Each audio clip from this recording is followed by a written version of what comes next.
After being chastised for being a jinx, let's talk about Arsenal. So admittedly, this is going to be going out before we see what happens in the Bournemouth game. So judgments will be Where we reserved get here. But so trashed 8-0. yeah, Solanke hat Xhaka trick, red card. like a red card, We're Ramsdale, pulling Mike like Keane's hair. yeah, even though he's been retired. Somehow he gets to Stockley Park and it's like playing his head like a bongo or something. Um, but either way, like at time of recording, it's been perhaps the best start Arsenal have had in quite some years. Would that be a fair assessment to make? It's probably one of um, the yeah. optimistic ones. Mm. Well, it's like 200% better than last season's. Yeah, because we set the bar real high last season. Yeah. I don't know. I read a good article about. I read a good column about it in the Guardian by Karen Carney. Um, I don't know what she's doing writing about a proper men's game with men at it all over the place, going at it, men, going Men, at it. men. We're just normal men. They got our. We're just innocent men. To say, oh, we've got our football back next to somebody who's got 144 fucking caps is quite the meme. But in any case, and she's just like, look, this fantastic start isn't a surprise. It's actually just a culmination of 2.5 years of actually backing a manager. Yep. She said, I've always stated that, every manager should be given at least 3 windows. Mm-hmm. And yeah, it's just like credit must be given to every part of it, to Edu, particularly for signing Gabriel Jesus.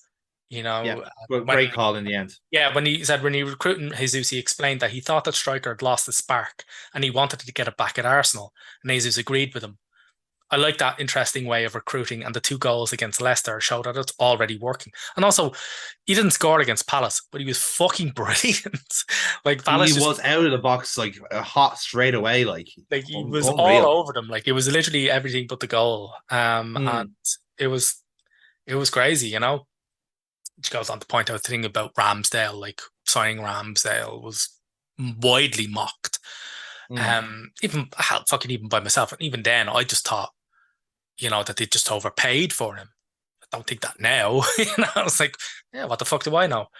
It was just great. Like it was really, really good. She goes really on for about Ramsdale, and then Odegaard as well, and just like these are all just really brilliant decisions backed up by the club, and it was difficult. All of this thing was difficult to do, was to back him for all this, particularly signing Ramsdale when you've got a guy who was pushing for the German #1 spot at the time. And you're just going, like, I love Leno as a keeper. I wish him all the best now. But and I was one of the what the fuck? He's been relegated for his last 2 teams he's played for. Why are we signing Ramsdale?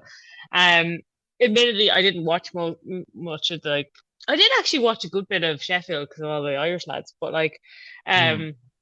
also I watched a lot of it, so I saw a lot of the fucking shit.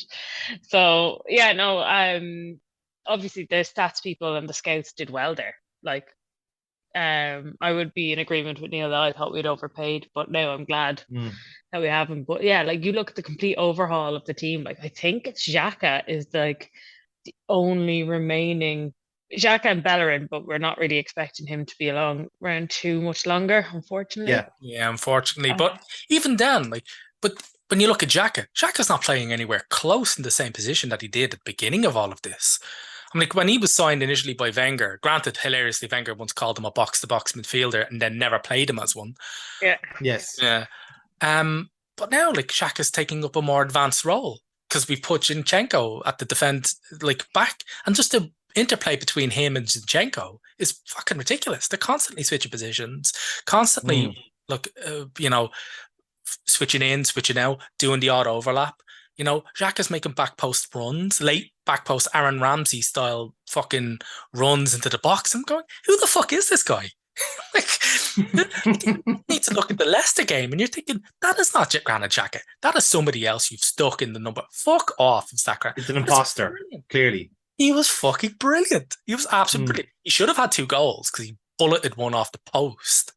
And then he scored a goal, and it was brilliant. And he scored a goal. It was a dreadful keeper spill. Because the keeper, for some reason, decided, I'm going to try and catch a big looping cross from Ben White, no less. A big looping cross with one hand, whilst jumping into my own defender. I just go, that's not gonna end well. And who's there on the penalty spot waiting for the spill? Is it Gabriel Jesus? No. Martinelli? No. Odegaard? No. Saka? No. It's fucking Granit Xhaka. I was like, what is he doing there? What is he? Why? I'm like, don't get me wrong, loving them rifling the ball into the back of the net. He did that all day. But what is he doing there? But then he's meant to be there. He's now being played further forward because it mitigates his weaknesses and it extenuates a lot of strength that I didn't think he had. Because when he was moved closer back, I remember in previous podcasts, I was saying he actually really should be further back because he's terrible when he's to turn to the game. But he's got the game in front of him. That's where his strengths lie. When he has to chase back, he's fucking terrible. But they seem to be like, no, we'll just field him further forward, have him do those runs and interplay and link up with Zinchenko. And they're like, I would never have done that. I would have like, I never would have even predicted that was an option for us to do. That's not. If you had said to me like, okay, next season we're gonna have like Zinchenko left back, I'd be like, what? And then it's like, and we're gonna get him doing tiki-taka passing up the wing with Martinelli. I'm like, okay, fair enough. That's pretty cool. And Xhaka, fuck off. Yeah. Exactly. Xhaka with his late Aaron Ramsey style late runs. And the thing is, he's timing these runs like Ramsey used to do. Really late when the defense have already set up because they're like, right, they're going to do the cutback. He's going to sling the ball in. We're set up for it. And then that's when he starts to run because that's when the defense are going, fuck. Who's marking this guy? We're all set. And then the ball gets looped in and you're like... I also think it's just like, oh, it's him. He's going to balloon it over the bar. Like, no, you don't need to mark him. Like, absolutely mark Saka, Martinelli, they're fucking on fire. Gabriel Jesus, on fire. Xhaka, fuck it. He'll probably just 2-foot someone trying to kick the ball and get sent off. The grand lads. And I feel like that might be his super invisibility cloak disguise. Yeah, absolutely. Yeah. Yeah, like I mean, from my kind of remarks, even from the I watched a bit of the Leicester game, but the Palace game was kind of the big eye opener for me because again, I was kind of intrigued. We were down this road before last year with Arsenal, in a sense where you were playing the first game of the season, you're up against Brentford.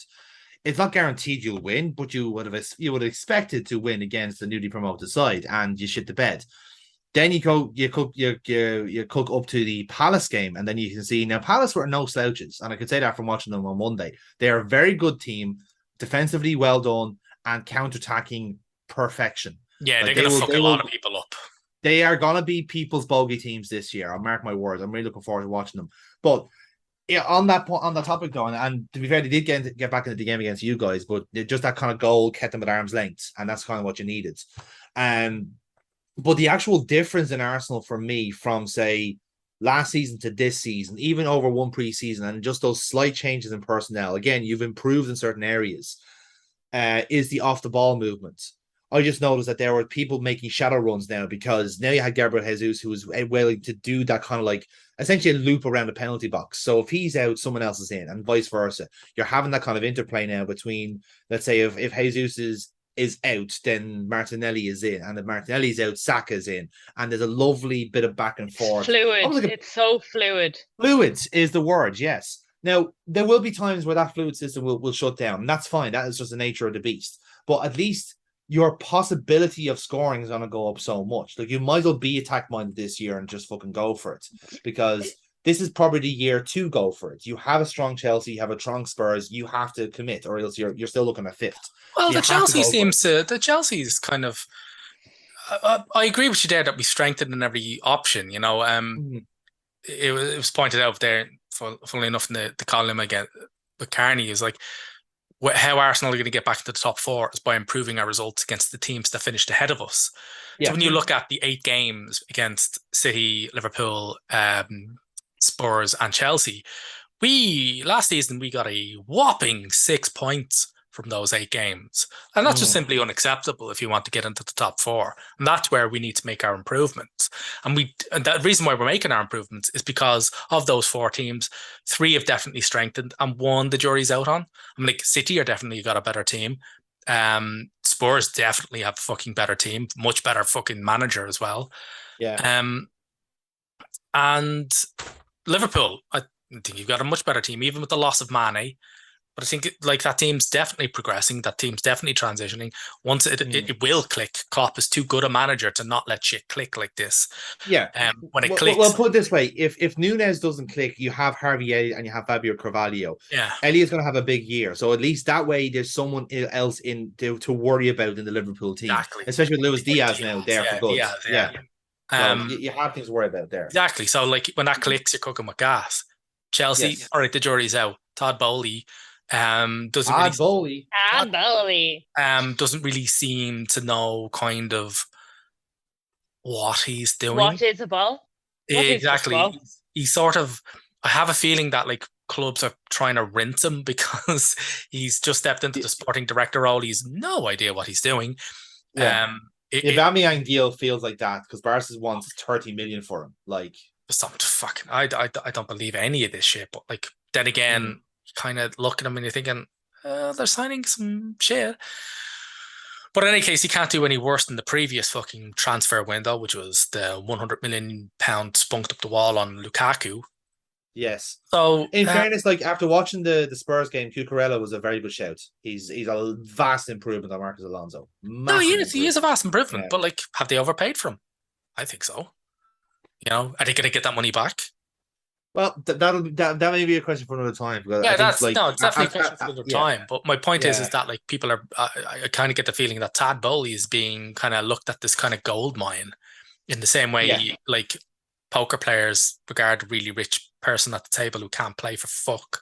There's a term for it, and I can't remember what it is. Is it a rube? The rube, sucker, sucker. Yeah, that's it. Yeah. Is that the Kim Kardashian with sunglasses exactly, on, so everyone could read her cards? Exactly. Yeah, it's like in the movie Rounders. You know, it's like every table has a sucker. If after 10 minutes you can't spot the sucker, it's you. Todd Bowley has not gotten to his 10 minutes, not realizing that people are going, this guy doesn't have a fucking clue, and he's spending it a really un-American way as well. Yeah, because he's like if they go through with all the clubs, somebody totted it up on a podcast I was listening to. If they go through all the deals that they're involved in and that there's serious interest in, not including the Aubameyang deal, like fuck that, or the Fofana deal, because neither of them are happening. I don't think so. But even you subtract them out, it's like 310 million euros, 310 million pounds worth of transfers. You know, on top of spending 4.25 billion, which is a ridiculously inflated price for the fucking whole club. 4.25 billion for a club that's only got a 50,000 seat stadium. You fucking smoking crack, me. Like, I don't understand what he's doing. I don't really think he does either. So we'll have to wait and see again. But like out of the 4 that finished ahead of us, 3 have definitely strengthened. Who knows with Chelsea? And so, like these improvements needed to be done. So we need to be playing like this.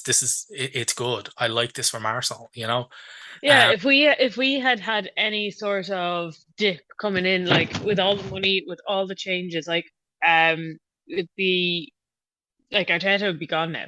Like if we hadn't, I think the pressure is on there that the level of performance is now kind of expected because of the amount of investment that's gone into the team. How well we've actually done and how well it's looked, that's surprising to me. I did not expect it to kind of gel and like slot into place so quickly. Not complaining at all. But yeah, no, I'm enjoying it. The first 2 games, the Palace game, that has been our bogey team since the Mustafi days, and with Patrick Vieira, I obviously love him as a coach, and just seeing him, like he knows what he's doing with that team, when it's always a worry when Arsenal come up against competent managers and incompetent ones, because sometimes they just bumble their way into beating us. But no, I was genuinely worried because you've got some really good players there, and that always has something to do against us. And then that was a good win. It set us off on a good start. Like we were all buzzing after that win. Like I think it was, get the early first game of the season nerves out of the way.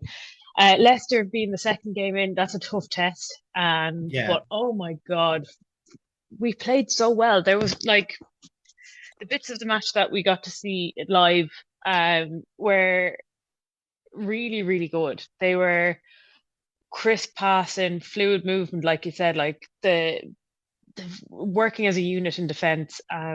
It was really good. The goals that Leicester then got back, I think, had this been last year, would have rocked the squad. Like, but what happened was they got an own goal, and the crowd immediately got behind Saliba.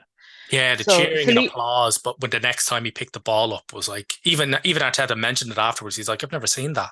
Like, yeah, and like that's like where the crowd have kind of bought into it, and they lifted the team. Like if that had been Mustafi, that the heads would have dropped and we would have lost that game. Absolutely, the crowd would have gotten onto the back of the players, and we would have absolutely shit the bed.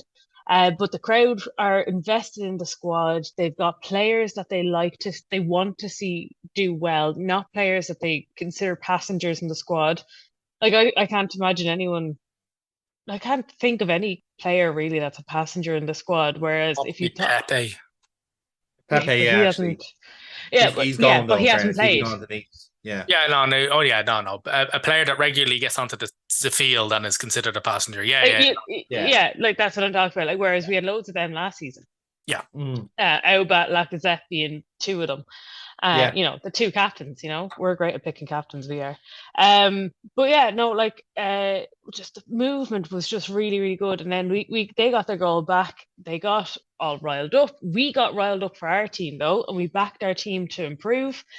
That happened. And then we had the the Madison goal. I actually do want to bring this up. The Madison goal where he nutmegs Ramsdale. Ramsdale, I don't know if you saw, was tweeting throughout the Euros, the women's Euros over the summer. And when Alicia Russo scored her back heel goal through Lindahl's legs, he said, "Stay clever, keep them together." And that's literally the first thing I thought of when I saw, because I didn't see that goal live. I saw it afterwards. And I was like, oh my God, he got megged. Oh my God, he got megged. But look, when you can come up against a team like Leicester, concede two, but never feel uncomfortable at that, that's a sign of improvement. Like the Arsenal Vision podcast, a shout out to them, have a whole analogy of the toothpaste up the tube. Whereas Arteta's Arsenal, when he came in, he just like make sure that the back line was solid, that there was. We were way too leaky for the Arsene Wenger years, for the Emery years, way too leaky in defence. So he solidly got the defence sorted out. Then it was moving the ball and keeping it in midfield. But you saw last year we had no output up at the top. We had Auba, who was shite and then left. Then we had Lacazette, who was never. He put in his shifts, but he didn't put have in a shift in midfield. Like he would constantly be the only touches, like his touch map was like that of a number 10. The comparison between the two touch maps? Yeah, they ran a comparison between Lacazette's touch map when we beat them the last time 2-0 and Jesus' touch map from that game, and like it's like it's like we're playing with a striker now.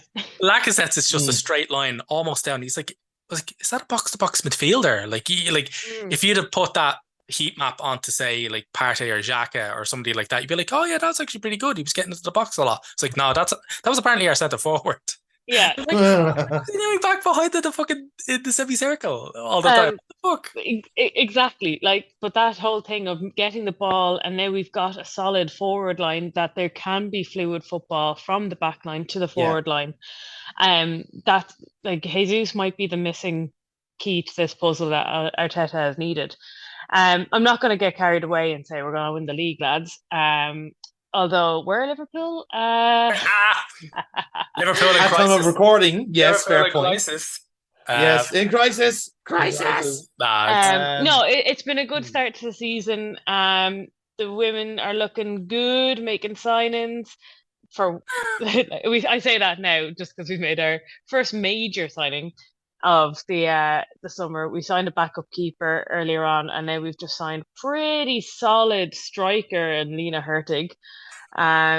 So I'm excited to see how she slots in because she said herself she's more of a left-sided forward. So like Katie McCabe has a bit of competition there.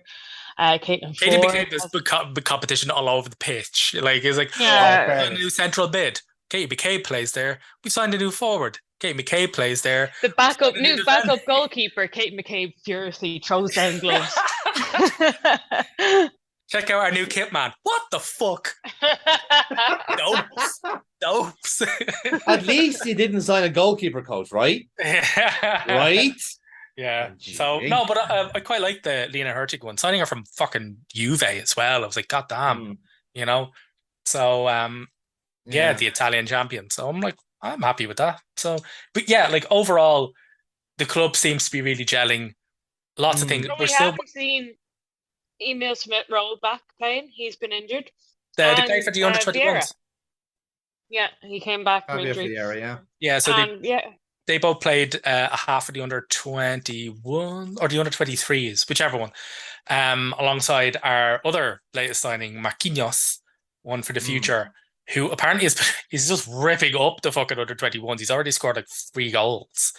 But that's the question I was going to ask was because like with when essentially this comes out, the transfer window will be wrapping up. So do you think Arsenal need one more in to solidify this challenge, or will it be a solution like Marquinhos to come into the first team? I wouldn't mind signing like box to box midfielder. Maybe central, yeah. But who's the other? The Yarmi Pina is the one we're linked to.